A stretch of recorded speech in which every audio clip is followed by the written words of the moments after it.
Welcome to the Jewish Diasporist, a podcast exploring the political, social, and cultural implications of life in diaspora.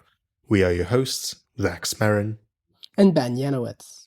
For this episode, we interviewed Jelle and Tori, two organizers of Oy Vey, an outward-facing, inclusive, and unapologetically Jewish hub in Amsterdam. They initiated the creation of a new Jewish manifesto. Like the Declaration of Independence of Diaspora, the New Jewish Manifesto was created in dialogue with the progressive Jewish movement in the Netherlands, alongside input from hundreds of members of the wider Dutch Jewish community, to articulate their vision of a Jewish future bound to the liberation of all humanity. While we got an exclusive sneak peek of the manifesto in the interview, the full text will be released on November the 21st. This interview was recorded at the end of October, before both the US presidential election and the events connected to the game between Ajax Amsterdam and Maccabi Tel Aviv. We agree with the analysis that Jelle, one of today's guests, went on to make after the violence unfolded. Two things can be true at the same time, and unlike Ajax versus Maccabi, politics is not a football match, with only two teams on the pitch.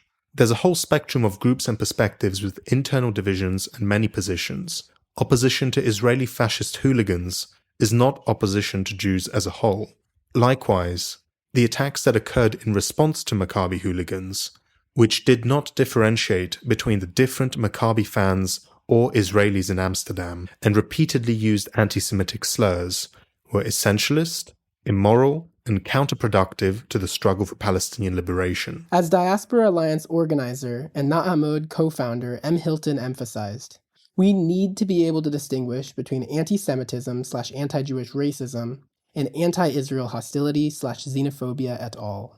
Without this, we are only furthering a far-right agenda who are using these horrific times to push their own anti-migrant, xenophobic, racist agenda, and have zero interests in real Jewish concerns about rising anti-Semitism or how to support minority communities. It's important to not frame this as some inherently anti-Semitic or anti-Jewish pogrom, precisely because it will only inflame anti-Semitic attitudes and ideas. Framing it this way only creates further skepticism as to whether anti-Semitism is real or if it's just a tool to deflect any kind of criticism of Israel. We'd also like to acknowledge the unfortunate outcome of the US election. Clearly, we are in a moment of far-right ascendancy. With all the feelings this leads to, it's important to remember we can't just mourn. We have to organize our communities and movements to build the alternatives we need. Thank you so much to all of our audience and supporters. If you like what we do here and want to support grassroots diasporist media, please leave us a rating on your podcast platform of choice, consider supporting us on Patreon, follow us on Instagram, and share our content with your communities. It's critical that we reach as wide an audience as possible, and your help allows us to keep creating this podcast. With all that out of the way, we hope you enjoy the conversation. They will not divide us.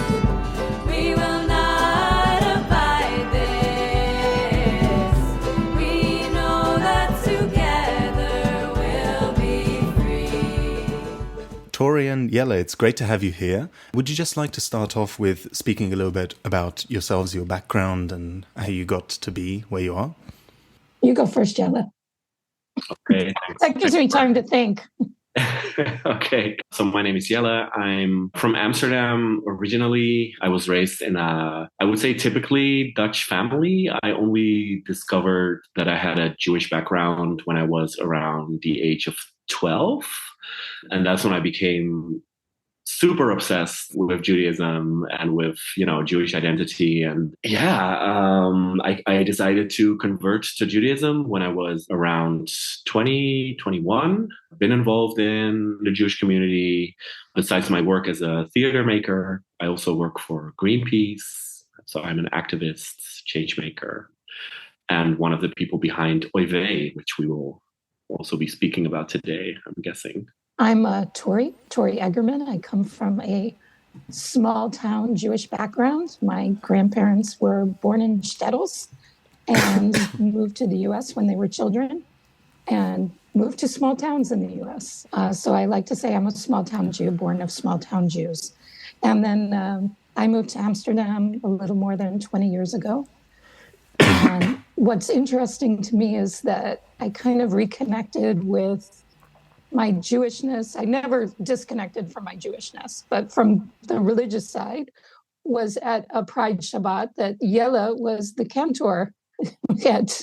And it was so great. I was so excited. And actually, that was the high point of my Jewish religious experience in the Netherlands. Did we know each other back then, Tori? No, we didn't know each other. So it's really funny. Wow. How long ago was that? How long ago was that, Jelle? Do you know? It was before the COVID lockdown. So maybe a couple of years before. That's about when I quit being a cantor. So I would say, 2019, something like that. So, Tori, you were born in the United States and then you moved to Amsterdam. What was it about that specific place that drew you to want to immigrate there? I guess love and work. Amsterdam has a way of kind of connecting with you, like drawing you in, even though it hasn't been an easy move for me. It hasn't been an easy transition. I don't really gel with Dutch culture, the typical Dutch culture, but with atypical Dutch culture, I'm fine. It hasn't been smooth for me, but I do love living here. Could you say what you mean by that? Like typical Dutch culture versus atypical Dutch culture? Well, and there's some things that I notice in Dutch culture that are different from what I am used to. Let's just say, and I guess that I am really used to being around probably more people with ADHD. Maybe that's what I mean. I think that American culture is just more friendly to it, so friendly to it that you don't notice you have it until you move to the Netherlands, where things are so linear and people speak one at a time. Jelle knows what a problem I have speaking one at a time. It's like a huge problem for me. I don't think of myself as having a disorganized mind. I think my mind is very organized, but for Dutch people, it feels really disorganized. That has been a real wake-up call for me. It's taken me a really long time to figure these things out, though. I didn't understand why people were always telling me to be quiet, these kinds of things, or didn't understand what I was trying to say, or couldn't follow my line of thought. And still with my interactions with people from the US, I know part of it is language, but part of it is definitely communication style. That's an interesting first introduction to Amsterdam, a city that's known for many different things, as are the Netherlands. Something that I associate Amsterdam with is, in particular, bikes. But in the Jewish context, there are maybe two primary figures that leap out. One, maybe more traditional historical, would be Baruch Spinoza. And the second one is the one that everyone knows, which is Anne Frank. How do you two, as people who live in Amsterdam, who walk its streets every day, how do you interact with its contemporary ideas of Jewish culture and community? That's a really good question. And I think it also leads us to why we founded Oy Vey, or Livnat and her brother Timur founded Oy Vey, and we joined relatively soon after that. Because to understand Jewish life in the city, I think one first needs to understand, two things, actually. First of all, the rich and really amazing history of Jews in Amsterdam. Amsterdam, at a certain point, 1 out of every 6 people in Amsterdam used to be Jewish. It had a huge Jewish population. The nickname for Amsterdam, Mokum, is derived from the Hebrew word makom, which means the place, a place where Jews were welcomed, where they could thrive. And Jewish culture, Jewish language, food really became part of the city culture. And there are still some traces of that. And the other thing one needs to understand is the complete and utter destruction of the Shoah, or the Holocaust. So 80 to 90% of the Dutch or the Amsterdam Jewish population was annihilated. We're looking at entire neighborhoods full of people being killed. And this has left what feels to me like a gaping wound. I think, Tori, we had some conversation. I think we have quite a similar experience, that I can find myself in certain areas in the city and it feels like it's a grave too, in a way. And then on the other hand, I also know that we are standing on the shoulders of rich and vibrant Jewish life. And I think one of the things that when Oy Vey was founded, we realized was that what is left of Jewish life is often a monument or a museum or empty houses or a synagogue, but the synagogue is heavily fortified and secured, so it's not really accessible to people. Jewish life is behind high walls, and it's something that people associate with history and with death. And that is something that we wanted to change. That was really beautifully said, Jelle. When I first came here, and still, but really when I first came here, I just felt like haunted all the time. And it still happens to me where you just feel overwhelmed with loss here. And it's really a lot of grief. And Oy Vey started out, it was supposed to be a bakery, which is like great, a Jewish bakery. It's just what the city needs for sure. But then the COVID lockdown started and some people started finding each other in activist spaces, especially around Black Lives Matter. We eventually just became this community. And we've really built a lot of community in the last few years. It's been really incredible. We realized at a certain point that if we wanted to be Jewish activists in the Netherlands, we had to have Jewish roots in the Netherlands. We had to connect with each other in a Jewish way. You just can't spring up out of nowhere. Maybe that doesn't feel urgent enough for people who are really dedicated to activism in the political way. But for us, we realized we need to dig our roots deep. We need to plant them before we can start really going outward as much as we were at the beginning. I think you are absolutely right that the people that are kind of the driving force behind Oy Vey, most of us, we came from this activist space. And also there was a lot going on, like the COVID lockdowns inspired a lot of conspiracy theories, anti-Semites out on the streets, white supremacists marching with their little Nazi flags and their crazy, ideas about Jews. So we also, or worse, with their yellow stars. That is the worst. Worse, conflating lockdown measures with the Nazi persecution of Jews, things like that. So we felt like we had to organize. There were people out on the street saying, we are Anne Frank, or there were so many different things happening all at once. So that spurred us into becoming a sort of little community of Jews that wanted to be out on the streets visibly and also in solidarity with other movements and other struggles. But right now, I would say that most of our community are definitely not activists. We have built a community, mostly, I think, of people that were looking for something that they couldn't find anywhere else in the Dutch Jewish community. And that was, a Jewish space that is, on the one hand, unapologetically Jewish, but also inclusive and open, outward facing.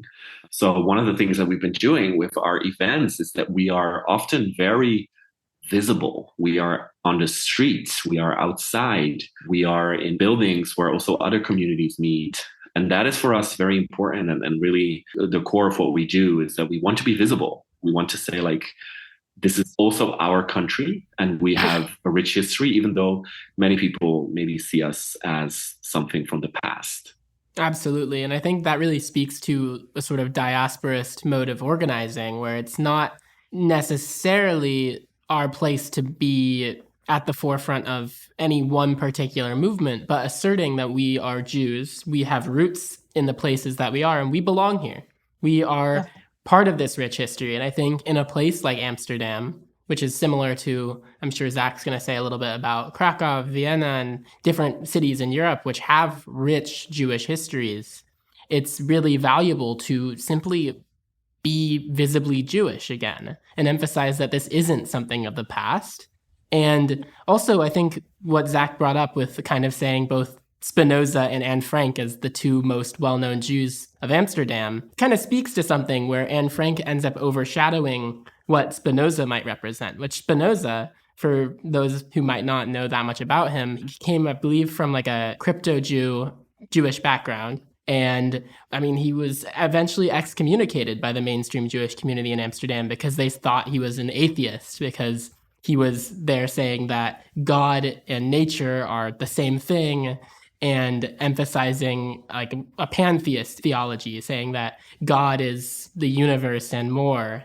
And the mainstream Jewish community was not a huge fan of that. But I think a couple hundred years later, we're able to see that actually there's like a lot of deep value in the perspective that he was bringing to his Judaism that I think a lot of more mainstream Jews in recent years have really started to grapple with and engage with in a way that is really fruitful and often deepens people's understanding of what it means to be spiritually Jewish. I was wondering if there was any way that you guys have been like connecting with that longer history, or if it's been more about just being Jewish here in the present. Wow, that's a great question. I mean, Spinoza is kind of inescapable. And I don't think we have an overt connection, but he comes up in our chats quite often, like in our group chats. We do have a program called Deviant Yeshiva, which is run by a philosopher. So, of course, we discuss ideas like those of Spinoza's together. And even if that's not a public, we do it in our chats and in our private conversations. So there's a great statue of him near the memorial to the Jewish citizens who resisted. And he's covered in birds, and it's just really great. I really love it. And of course, there's the Portuguese synagogue, which still exists. It's still there. Which, by the way, has never retracted the ban. I even believe they doubled down on it, or the rabbi doubled down. They doubled down on it, and they banned one of their, I think, a professor who studied Spinoza also, like, from attending the synagogue. So this only the rabbi. And the board wrote him a letter and said that he wanted to shoot part of a documentary on Spinoza in their library. And the rabbi wrote him and told him that he couldn't because Spinoza had been excommunicated, not only in his time, but forever. And then the board wrote him a letter and said, of course, you can come shoot your documentary here. I mean, they sell his books there. Some things never change. For those listeners who might not know, the Jewish community in the Netherlands has a significant Sephardic history. In fact, the first Jews that were allowed back into England after the Edict of Expulsion in 1290 were Dutch Sephardic Jews. Netherlands were relatively tolerant, as I understand. That history comes up in all sorts of different places. Vladimir Medem writes in his memoirs that one of the Socialist International Congresses, I think it's 1904, that takes place in Amsterdam. He has this note on Sephardic Jewish children and the Jewish community there that he observes, which is quite interesting and easily accessible. You mentioned the bakery, which is very interesting to me because it seems to me, I've been to Amsterdam 2 or 3 times, I believe. It reminds me quite a bit of the sort of experiences that I have in Krakow and now Vienna. This is the first episode that I'm recording in Vienna. But yeah, the old Jewish past, the community that's quite closed, at least depending on the community, and behind, high walls and with security and such. I was wondering, the Netherlands are quite a touristy destination, and in Poland, Krakow, and its Jewish quarter is one of the main issues when we're talking about things like bakeries or libraries or other sort of amenities of help with Jewish communal life. These things, they also connect with how the outside world sees areas that used to be majority Jewish, whether it be or it had much higher Jewish populations than today, places like Kazimierz or Leopoldstadt. So I'm wondering, how do such factors like over-tourism or housing or Airbnb, how do they impact the Jewish historical legacy? I think Amsterdam, when it comes to mass tourism, the city has one trick up her sleeve, and that is the Anne Frank house. So most of Jewish history and former Jewish life or current Jewish life is kind of hidden from plain sight. Of course, there is the big Portuguese synagogue, which is attached to the Jewish museum. Then there is the Holocaust Museum that's also quite close to that. So yes, there is a Jewish cultural quarter, the city calls it. So that is, I think, quite a touristy place, even though my theory is that most of the tourists visiting there are Jews. And then there is the Anne Frank house, which of course attracts millions of people. I feel like that's one of the main reasons that people visit Amsterdam, and this history of Anne Frank become a very interesting and also sometimes a bit problematic aspect, I feel. And it's also one of the reasons that I think, at least for me, led to our idea for the Jewish Manifesto that we'll talk about later, is that so much of Jewish history, or even Jews themselves, is being reduced to Anne Frank for instance, which is like one of the few very visible Jews in Dutch culture, which is a bit strange because she was a German refugee to begin with, and she died. She was killed. Yeah, and I mean, all the Jewish neighborhoods were all torn down. So there you go. Yes. A lot of them were just flattened. Just to stick on the Holocaust and also the far right, as far as I understand, Geert Wilders won the elections recently. Austria is still reeling from the FPÖ victory in the parliamentary elections here, the far-right Freedom Party. I didn't prepare this exactly, and I'm also a little bit wary sometimes because in the Mexico episode I said stuff like the PRI was founded in 1928, or they started, it was actually 1929, and then I'm not sure if it sounds good if I edit it out, or should I include it, add a note, whatever. I remember reading a study about the Netherlands, because Netherlands has both a Catholic and a Protestant majority counties, that during the Holocaust, the levels of assistance to Jews were disproportionately high in areas where there were minorities of the both religions that were significant above a certain percent.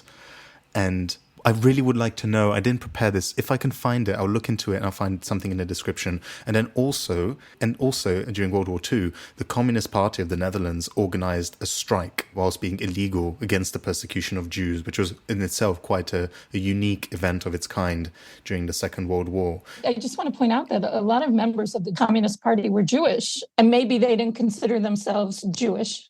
Especially in a religious sense. Religious sense, not at all, but we often talk about resistance as if Jews didn't participate in resistance here. And that is a real sore point in Dutch history, is this erasure of Jews from resistance. I think it's really important to just keep reminding ourselves the first mass deportations in Amsterdam were of the Jews who were working class and in the socialist neighborhoods. That's really interesting, not something that you always come across when it comes to discussion like the differences in class. And what I'm trying to basically point out is that there is a legacy of the idea of safety through solidarity. You hear this as more of a motto. There's a book that came out recently. I'm afraid I don't remember the name of the author. We can use this as a good segue to talk about your group, because you mentioned the George Floyd protests as an important part of your organizing. Would you be able to tell us a little bit more about, you've mentioned the ideas of beginning as a bakery, which is fascinating to me because that's not the perspective that you see a lot of Jewish progressive diasporists coming from. In Krakow, we've started things as, we're interested in doing things as a gastronomical cooperative. So really interesting. But can you tell us a bit more about how you're structured? How do people get involved and such with Oy Vey Amsterdam? Why choose that name? Jelle takes those questions. I think as far as the name goes, we get a lot of questions about that, some criticism. I think what we wanted to do is just have this kind of exclamation, this Yiddish exclamation, and, have it be loud and also a little bit cliche, to just immediately know what you're talking about and that this is a Jewish organization or a Jewish group. As far as structure, I would say we are not the most structured organization on the planet, but people know where to find us. We have a really vibrant community on WhatsApp where we have like discussion groups. People organize themselves in different channels, volunteers, and also around different topics. So I feel like this really has been the main vehicle of our group, where people sort of come into the fold and then they get exposed to all the activities and all the things that we do. And next time we see them at one of our events. And that is actually another one of the structures that we have in place. We have monthly Shabbat gatherings. So that is where, most people come in. People are invited also to bring, a tradition of theirs or a song or a story or a poem or whatever. And we also do events around holidays. We have the reading group, the Deviant Yeshiva. There's a lot going on that people can participate in. And also, one of the main things is we have most of the things are organized by a small core group of people, but a lot of what we do is also co-created with our community. So people that have an idea and that want to make that happen can come to us and usually make it happen. Which is a great segue to the Jewish Manifest, because in a way that is co-creation with the community. I mean, some of us put in hundreds of hours of work into it, like me and Jelle, but we listened to what the people had to say. And I think that's really important. Absolutely. I think that's super important, to be creating things in dialogue with the community. And I definitely want to move towards discussing this manifesto that you've created. But before that, I know that you've mentioned a little bit about the mainstream and visible Jewish community and how it's kind of, I might use the word isolationist in its sort of safety through separation rather than safety through solidarity, which I'd say is very common. The episode we did last year with Shabbos 24/7, one of our guests from that episode talked about how we see similar things in Antwerp, which is not too far from where you guys are. Before we move into the manifesto, I was wondering if you could say a little bit about the relationships your community has with the wider Jewish community in Amsterdam, because I know we have the mainstream communities, which I'm sure you're rather alienated from, but I also know like there's the community, the activist community Erev Rav in the Netherlands, that I'd be curious to know how you relate to other organizations, both aligned and non-aligned within the geography that you find yourselves in. I think that we have an impact on the institutions because we don't try to compete with them. And I think that there was this idea, especially at the beginning, or maybe this fear that we were trying to compete or steal people away or something. There's something protective in the community, which I totally get. I understand why Amsterdam's Jews or the Jews in the Netherlands have taken an isolationist position. It makes complete sense given the history of this country. But it also makes complete sense to start kind of questioning it and changing it, which is what we have done with the Jood's Manifest or the Jewish Manifesto and with Oy Vey. What we see is that a lot of, I would say, members of Oy Vey are engaging with the institutions now as well. So more and more are going to services, let's say, and doing the religious things that we don't offer.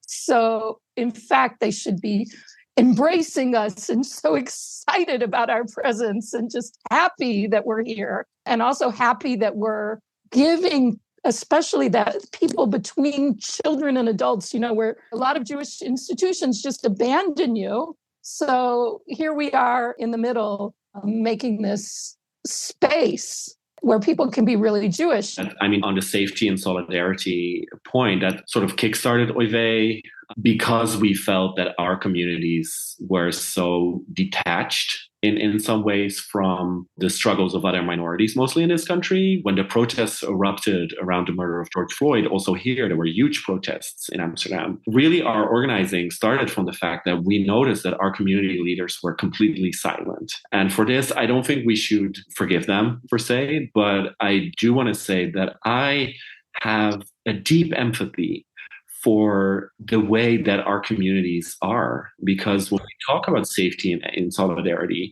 there was some safety in solidarity during the Holocaust, I would say. Like there were cases of people being saved by their Christian neighbors, especially a lot of Christians and communists who were involved in resistance work and in people going into hiding and things like that.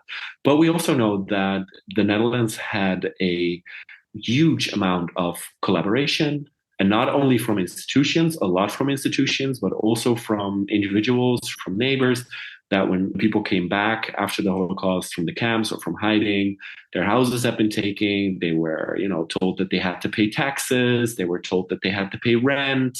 They were told to shut up about what had happened to them. So, I just wanted to say that I have a lot of empathy for this attitude.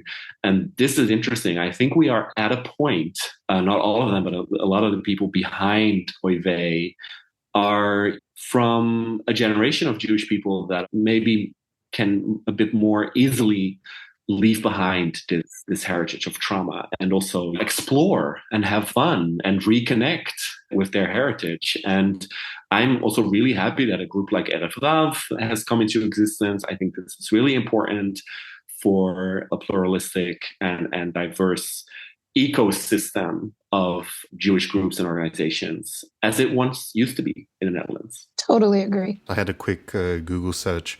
I believe that the article that I heard someone else reference is Religious Minorities and Resistance to Genocide, the Collective Rescue of Jews in the Netherlands During the Holocaust by Robert Brown from the American Political Science Review. It talks about the disproportionality of rescue attempts for Jews where minority churches were in the Netherlands during the Holocaust. We'll leave a link in the description, of course. That's fascinating. Tori, what you said was really, really resonant with my own experience here in Santa Cruz on the other side of the world, because there are groups that are emerging that are on a surface level, perhaps in contradiction with the existing mainstream institutions, but in a real way serve people that these institutions just can't serve or are unwilling to serve. And I think it's really fascinating how your group has managed to be kind of like a way that people can plug back into their Judaism, which then serves the mainstream institutions, because if people are plugged into their Judaism in a way that is on their own terms and is in alignment with their values, and then that serves the mainstream institutions by actually bringing them back in. And like, I'm kind of in like a strange position where I'm both working with and engaging with the outside institutions, the outside groups that are arguably like pitted against the mainstream institutions. But I'm also, I mean, I'm literally sitting within the Reform shul that I grew up in and work in. So like, these don't need to be seen as in opposition to one another.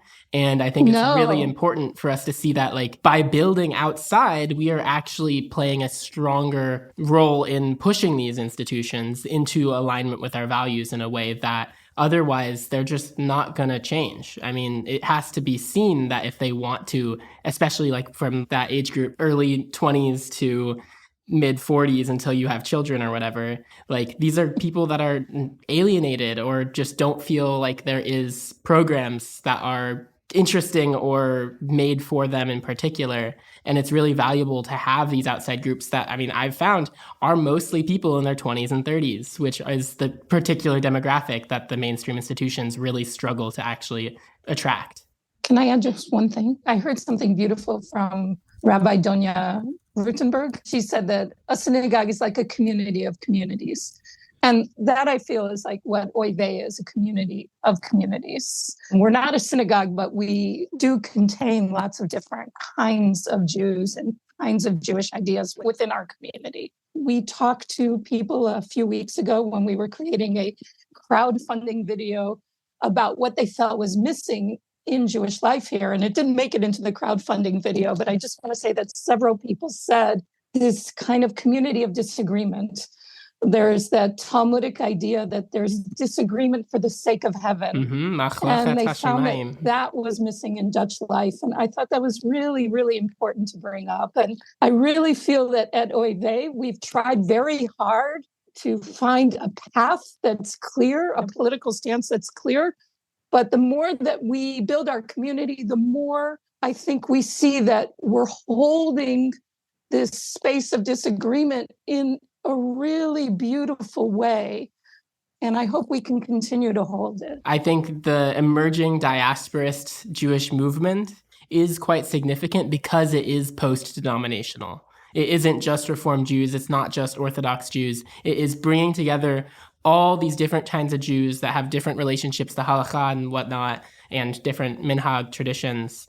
And they come together on shared values. And I think there's real power in that. And I think this upcoming year that we're beginning right now is going to be a year of massive growth and institutionalization, hopefully, and building out this network and this movement that can actually start to shift the communal conversation in a really important way. And I really do want to move towards your manifesto because I think it does play a particular role within that. I think it's one of the most important things that we need to accentuate when it comes to involving mainstream communal institutions is this like point of democracy and possibility of like diversity of opinion that's considered constructive and not destructive. To pretend that all Jews like agree on things in general, on everything, in the same way that if this was the way in which we talked about Polish people or Dutch people or Arabs or whatever, like this would be considered like weirdly nationalistic, tribalistic stuff. But when it comes to like debate and open like democracy within Jewish communal institutions, this is often considered like, why is this seemed as important? Or where organizations that actually do claim to be democratic aren't really. And likewise, on the other hand, divisions are important if they are about important things.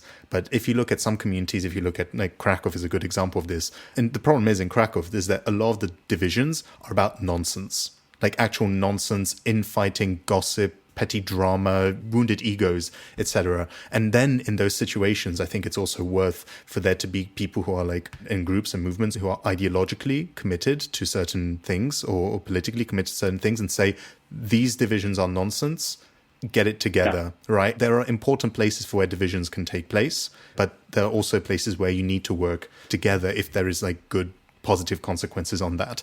So yes, there's a lot of movement on different things. We don't want to talk about. Can I jump on that? There's one thing Yeah. that I really think, because I do feel that it's important to note this at this specific time in history, because our institutions are playing a very problematic role in this moment when we're seeing the genocide that's unfolding in Gaza, and we're seeing all the horrors that are being committed out of the name of Judaism. And I was at, my large Reform community during the high holidays, and I was baffled by the speeches that were given from the Bima that sort of created this atmosphere as if we were all firmly behind what is being done or what is happening in Israel right now. And I think that this is extremely dangerous. And this is one of the things that I think within Oy Vey we are trying to hold. We are trying to contain different perspectives and discussions, whilst very strongly also based in a certain progressive values, let's say. So no, there is no room for genocide apologetics, let's say. And also the reason that a group like Erev Rav has sprung into existence, because our mainstream institutions have failed us and are trying to actively erase dissent and division from their spaces. And that's extremely worrying and extremely sad. Mm-hmm. It's quite clear when it comes to like what the situation is in the United States. We know what the opinion polling is. We know what Jews, especially young Jews, think on apartheid and what the Israeli government is doing. And even, like right now, I just saw an opinion poll a few days ago from the Times of Israel that like 73% of Israelis want a ceasefire for hostages. And just people are still stuck as if it's October 7th, 2023. And in a lot of places, the discourse just hasn't changed, even though we know what has been going on for the last year. When it comes to the manifesto, because Ben says there's a lot of that are going on, and I'm sure as well the next year will be a big year of growth for anything, and institutional growth is a bit like sometimes people worry when they hear institution. I like the word structure, because in some sense even a lack of structure is structure in itself. But certainly, very postmodernist, I guess. But in terms of your manifesto, you're going to be releasing it very soon. A few days after this podcast the shelves of Spotify and Apple Podcasts, I guess. Can you tell us just a little bit about the New Jewish Manifesto, the Het Jords Manifest, if I'm pronouncing that somewhat correctly? And yes, good. Oh, thank you. That means a lot. So how did you sort of work on it? And you talked a little bit about your process, but it's interesting to see how, these documents get synthesized. And I don't know as well how it connects. I don't know if you've had any look at, for example, the Declaration of Independence of Diaspora that the group in Prague, another European group. The reason I mentioned America earlier is because when it comes to polling, opinion polling within the Jewish community, that's something that's more visible in America with the larger size. And because there's not so much polling done on Jewish communities in Europe, it's rarer and less accurate, I would argue as well. Because there's no polling, that means that people don't have differences of opinion. It gets to mask it in that way. Coming back to what I was saying earlier, how have you been working on this? And can you tell us a little bit about what we can expect? Since Jelle was in from the very beginning, I think I definitely talk about how it started, which I can't do. But when I came in, we decided to start holding conversations with Jews in the Netherlands around certain topics. And for 2 years, we had monthly conversations face-to-face and online around different topics. Most of them were completed before October 7th, 2023. And the conversations that were left, well, one of them was our conversation on Israel, which we hadn't spoken about yet. But these conversations were quite intimate. I want to back up a bit because as an American Jew, I am super confident in my Jewish identity. I feel Jewish. Nobody can tell me I'm not Jewish. People could excommunicate me and I would just laugh in their face. I mean, nothing would hit me because I am, to my core, a very Jewish person. I just was born this way, as they say. There's never a moment in my life when I could think I'm not Jewish. This kind of, I would call it almost an arrogance about my Jewish identity, made me very demanding about the Jewish community in the Netherlands. So these kinds of conversations we had where people opened up and they shared their family stories and their backgrounds, and this kind of brokenness in the community touched me really deeply. And it was such a humbling experience, and it really changed me. It changed what I expected from the Jewish community. And it just changed the way that I interacted. And also it made me more comfortable here. I felt like it allowed me to become part of the Jewish community. This is what I'd say that the Jewish Manifesto, for me, just working on it has been life-changing. And I'm old, so changing my life is like a constant thing for me. I hope this document that we've created won't be the end of it, but we'll keep connecting and changing people's lives. And there's a point in the document where we actually say that we look forward to the time when people will come up and challenge us. So important to remember that being Jewish is this process.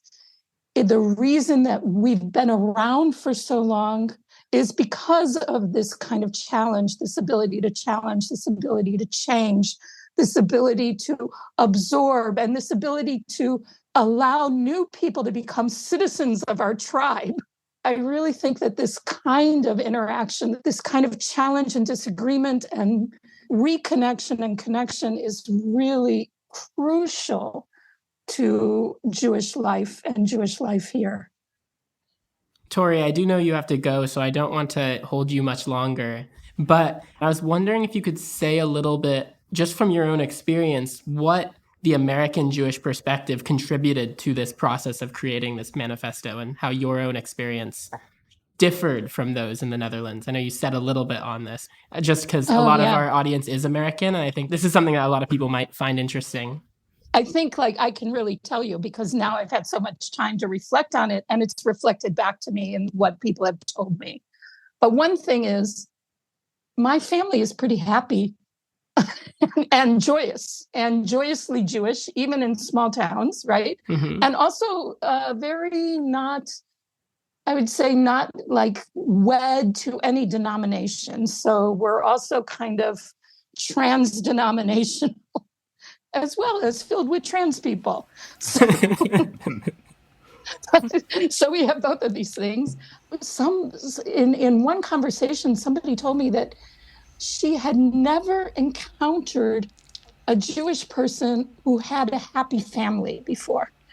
And I didn't realize that this was so rare. And then she told me that when you talk about your family, and it makes me realize that it's possible to be happy, to be Jewish, to have good connections with people. And it really, really hit home how traumatized Jewish community is here in Europe, how that trauma really prevents connection, prevents joy. It's so difficult to overcome. And also for me to have this uninterrupted connection to Jewishness.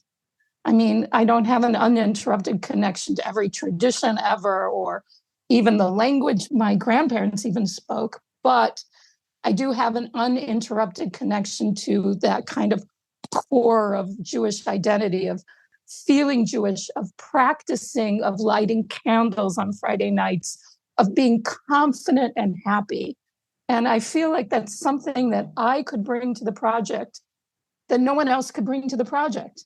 And it's not that I'm like so special. It's just this one special thing that I could bring is that this imagination of being joyful and of being open and of being public that other people were still struggling with and couldn't imagine. Absolutely. No, I hadn't thought about that, but that really resonates with my own experience. Like my brother, who in episode 11, he interviewed a guy named Sion, who is Ugandan, part of the Abu Udaya Jewish community. And I love that guy. Yeah, it was a great episode. And he told me that when Sion came to URJ Camp Newman, which we recently released an episode about, it was the first time he experienced something similar to that, where like at the camp, we'll often go up to this top of this hill that has a Jewish star on it. And like it's kind of camp tradition to yell, "I love being Jewish," at the top of your lungs. And Sion had said like that was the first time he'd even thought that that's something that people would consider doing, of yelling that like, "I love being Jewish," and emphasizing that role that joy and happiness plays in the Jewish experience.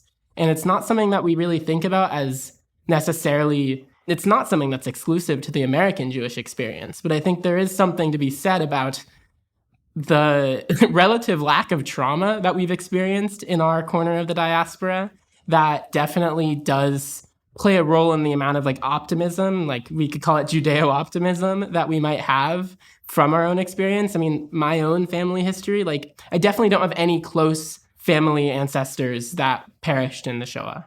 So I do have probably less generational trauma than like 95% of Jews. I sometimes wonder what role that plays in like my own outlook.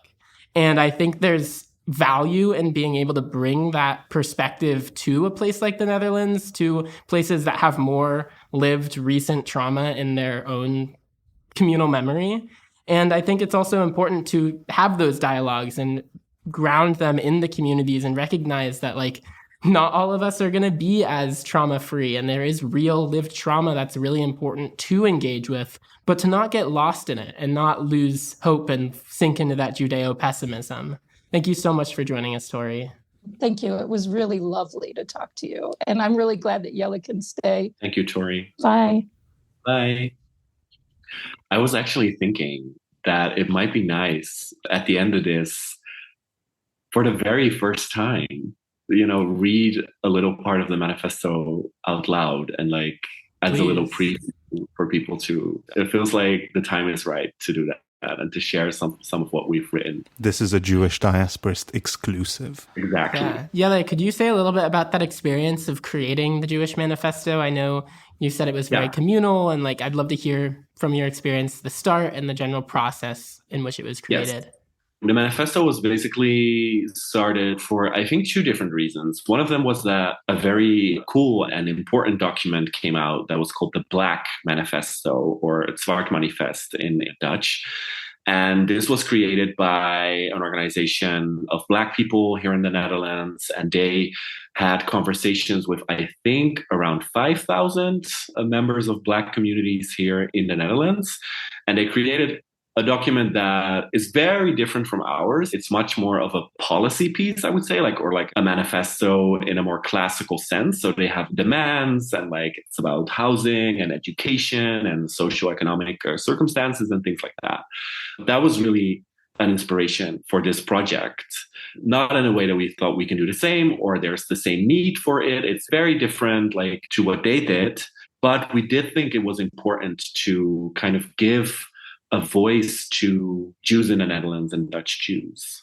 And that was because the basic premise of the manifesto was and still is that Jews in the Netherlands, in the public discourse and in the imagination of people and the way that Jews are being talked about, I'm sure this is recognizable, at least to use that. I'm not really sure how this is in the US, is that, Jews are being reduced to two, maybe three, usually quite abstract and also controversial and kind of hard to talk about things. So it's either the Holocaust and Frank, or Israel-Palestine, and really specific for the Dutch context, football hooligans, which I will not get into. Ajax, right? Yeah, and we wanted to have Jews talk about themselves and talk about their lives, their experiences, their hopes, their dreams, their fears. So that's what we set out to do. And at first we said we want to talk to, let's say, 300 Dutch Jews. The community here is fairly small. I think we managed to speak to that number of people. And what was very interesting is that we, at least for me, a big realization during this whole process, about 2 years, I think, of, having these conversations with groups of people. So people could sign up for a conversation about a specific topic. And then they would come either to, our space, but we also did online sessions so that people from all over the country could join. And at first, I was really focused on the end result. I was like, okay, we need to have these conversations. We need to hear what people think. We need to write it down. We need to record it. And then we're going to, boil it down into this thing that's going to give a voice to the experience and the lived experiences of all these people somehow. And throughout the process, I really started to realize that a lot of this was about community building, because people came back. They came sometimes twice or to 3 different sessions. People expressed also to us, like, this was so special to me, so important to me. I remember people saying things like, I've never met other Jews. I've never talked to other Jews about the experience of being a Jew, or my own personal experience and their experience. So, this was a really special and I think really important process for us, but also for many of the participants. And I will say, one of the things we did, we created this kind of flow chart. Like, it started as a bit of a joke, but where we said, are you Jewish enough to participate?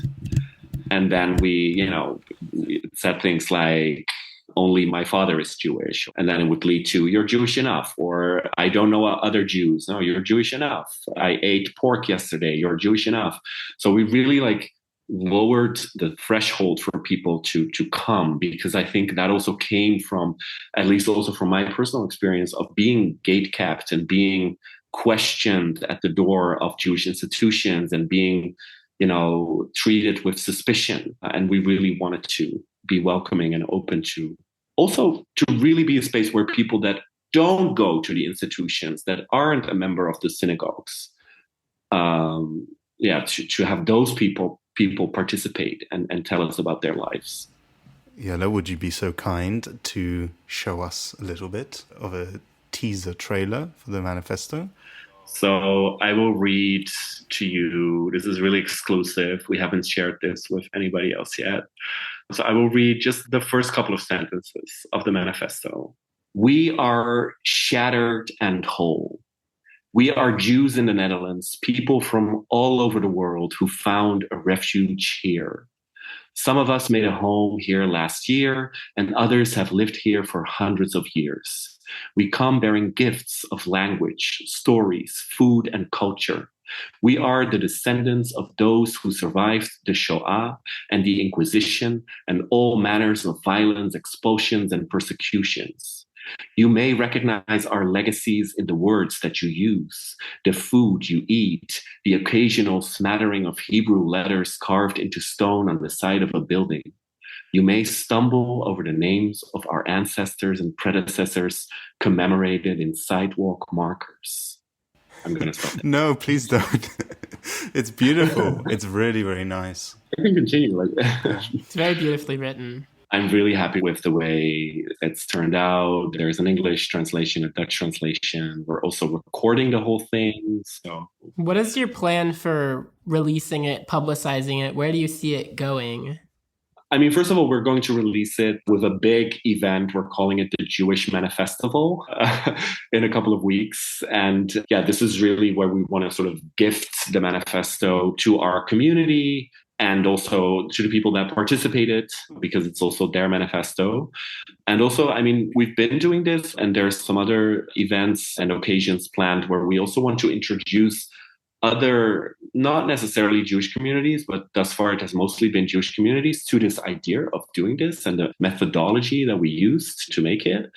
And there's one thing that we haven't really talked about how we're going to do it, but I personally would really love to not only share this manifesto with, other minorities or other communities in the Netherlands, but also with politicians, with leaders, but also with our own institutions. Because I think something that really shines through the manifesto in a lot of ways is that people are reaching for a connection to their Judaism, and a connection that in many cases has been broken or fractured, and many people are afraid to reconnect with their Judaism, and the institutions play a big part in this. So, I have this fantasy of praying it out and hammering it with a nail. Like Martin Luther. Maybe not. Maybe not, but also like at least invite, the leaders of our institutions to read it, because I think they can learn a lot from it. Amazing. I mean, it's giving me all different kinds of ideas in terms of maybe just compiling. If this is one of several documents, the one that we're most acquainted of is in Prague, but there are other articulations and modern ideas of what diasporism means. And I think that bringing in, different perspectives from around the world, especially places like Czech Republic and the Netherlands, which in the English language dominated Jewish diaspora consciousness, is very important. Maybe one last thing is that I also really hope that this manifesto somehow contributes to sort of breaking through what is expected of us as Jews. I really feel like as Jews in the societies that we live in, or at least I can only speak for the Dutch society, we are expected to play a certain role.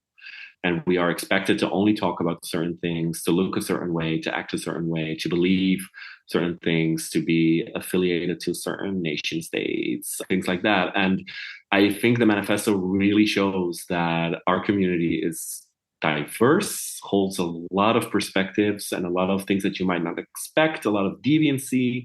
That's, I hope, what will be a main takeaway for a lot of people. I don't mean to completely screw up a nice little tying a bow on the end there, but there is just like the reality of current politics in the Netherlands. I know Geert Wilders, I believe is how his name is pronounced, is not fully ascendant, but there is a rising far right in the Netherlands that I've seen some of his stuff. He's like very supportive of Israel in their ongoing genocide.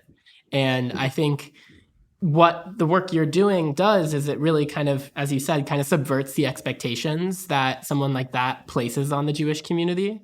And just to kind of close, perhaps, I was wondering how your organization is challenging that and what connections you're building to perhaps move us away from that reality. I know Europe in general is kind of moving to the far right in terms of anti-immigration sentiment, especially. But I was kind of wondering if you're building connections with other similar organizations in other parts of Europe and around the world. And what's your dream? What do you see as like the ideal next few years of where this work could lead? And what are you doing to lead us towards that future? There's so many possible directions that this all could go in, and some of them to me seem very bleak and very dark.